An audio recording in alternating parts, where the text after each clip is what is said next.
요즘 뉴스는 국내 정치, 트럼프 대통령 관련 내용, 정상회담, 신냉전 시대 등 큰 사건들이 많아 정작 놓치는 뉴스들이 있는데요. 얼마 전 세계에선 아주 큰 사건이 있었습니다. 세계 1위의 배신이다. 프랑스의 몰락이다. 심지어 2025년 워터게이트라고도 불리는 사건인데요. 과연 무슨 일일까요? 약 한 달 전 경제 전문 매체 더 이코노믹 타임즈에서 페리에 인 핫워터로 시작하는 기사 제목이 떴습니다. 페리에, 뜨거운 물? 기사에 쓰인 인 핫워터는 뜨거운 물이라기보다 곤경에 처했다는 뜻이었습니다. 기사 제목은 곤경에 빠진 페리에, 광천수 스캔들로 프랑스를 뒤흔들다 였는데요. 진짜 이 기사를 시작으로 프랑스 생수업계 전체가 그야말로 발칵 뒤집혔죠.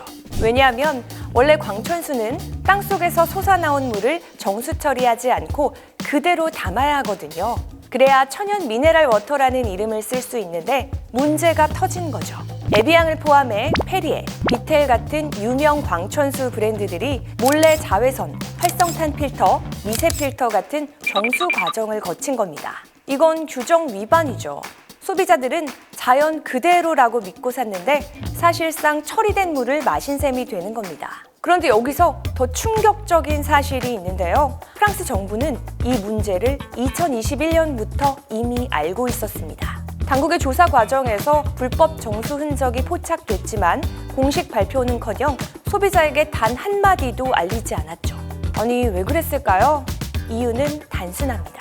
프랑스의 생수 산업은 국가 수출 효자 산업이자 일자리와 직결되는 전략 산업이거든요.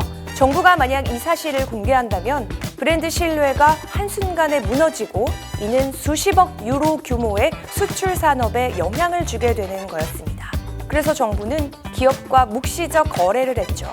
기업은 수질 개선과 보정 조치를 약속하는 대신 정부는 당분간 규제 단속을 완화하고 불법 정수 사실을 대외적으로 숨겨준 겁니다. 즉, 소비자들의 알 권리와 안전은 희생되고 산업 보호와 정치적 안정을 택한 셈이죠. 하지만 이런 비밀은 오래 숨길 수가 없었습니다. 2025년 여름 르몽드와 라디오 프랑스가 공동 조사 보도를 하면서 사건이 터져나왔죠. 내부 고발자와 환경단체들이 모아온 자료, 그리고 익명의 기업 관계자 증언이 언론을 통해 공개된 건데요.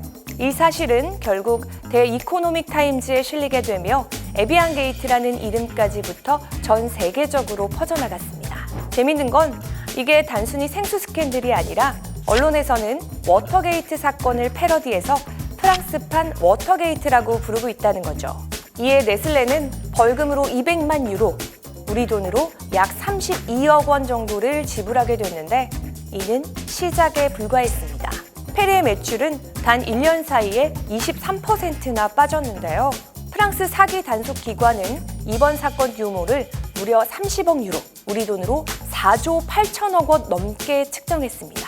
단순히 벌금이 아니라 시장 자체에서 엄청난 매출 손실이 발생하고 있다는 얘기죠. 하지만 진짜 무서운 건 간접적인 손실입니다. 일단 소비자 신뢰가 완전히 무너졌죠.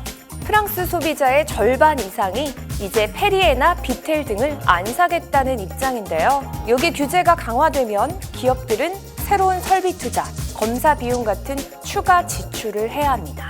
투자자들도 등을 돌리고 있는데요. 이제는 믿을 수 있는 브랜드로 가자 하면서 다노네 에비앙이나 코카콜라 계열 브랜드로 돈이 이동하고 있죠. 근데 여기서 이상하죠? 에비앙 게이트라고 불리는데 믿을 수 있는 에비앙? 이번 에비앙 게이트의 최대 피해자는 아마 에비앙이 아닐까 싶은데요. 네슬레사의 생수 브랜드들인 페리에, 비텔, 콘트렉스 등이 이번 천연 광천수 사태의 원인인데 프랑스 광천수인 에비앙이 워낙 유명하다 보니 언론에서 이번 사건을 에비앙 게이트라고 부르게 되면서 엄한 에비앙이 피해를 입고 있는 상태인 거죠. 이번 사건과 비슷한 일은 과거에도 있었습니다. 대표적인 예가 1985년 오스트리아 와인 스캔들입니다. 와인의 단맛을 내려고 부동액 성분을 넣은 사건인데요. 그 결과 수출 와인 수천만 병이 전부 폐기됐습니다. 이로 인해 오스트리아 와인 산업은 거의 10년 가까이 회복하지 못했죠. 또 인도에서는 코카콜라 플라치마다 사건이라는 게 있었습니다. 공장에서 물을 너무 퍼다 쓰고 오염된 슬러지를 그냥 버려서 마을 지하수가 오염된 사건인데요. 결국 주민들이 반발해서 공장이 문을 닫았습니다. 경제적 피해는 수천만 달러였지만 그보다 더 큰 건 주민의 삶과 환경이 망가졌다는 거죠. 에비안 게이트도 같은 맥락인데요. 한순간의 잘못된 선택이나 거짓이 브랜드와 시장 전체를 한순간에 망가뜨릴 수 있는 사건인 겁니다.